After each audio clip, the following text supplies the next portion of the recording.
What did Moses know in about 4 minutes? Moses knew that in the beginning, God designed creation to be very good. He quotes God saying so in Genesis chapter 1, verse 31. And in verse 26, God says, "Let us make people in our likeness." In chapter 2, verse 8, God places Adam and Eve in the paradise of Eden and gave them extensive freedom. They could eat of all the trees of the garden except the tree of the knowledge of good and evil. So in chapters 1 and 2 of Genesis, Moses tells us creation was off to an ideal beginning. Moses knew God's ideal creation went tragically wrong. In chapter 3, he records Adam and Eve eating of the forbidden fruit, and they're expelled from paradise. God's ideal creation is lost. In chapter 4, Cain kills his brother. Following this, the earth develops into immorality and violence, and God curses the earth with a great flood. Again, the earth develops, and humanity rejects God and builds a monument to idolatry. This is the Tower of Babel. Moses graphically presents the earth locked into a repeated cycle of sin and curse. The earth is in serious trouble. Can God now do anything to remedy or restore the good earth gone wrong? With these 4 repeated accounts, Moses sets the stage for the call of Abraham. Moses knew that God appeared to Abraham and made a covenant with him.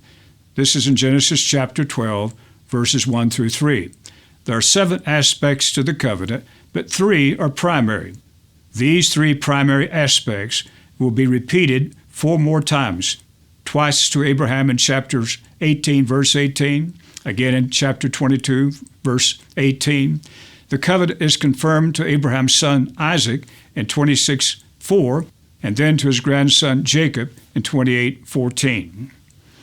The covenant will then be given in modified form 19 more times in Genesis. This is a very strong emphasis in the book of Genesis. The 3 primary promises are: God promises to grow Abraham into a great nation, give them the land of Canaan, and from there bring a blessing to the whole world. The promise of a blessing for all the earth becomes the great messianic hope that will continue to be heralded throughout Scripture in the Psalms and the prophets.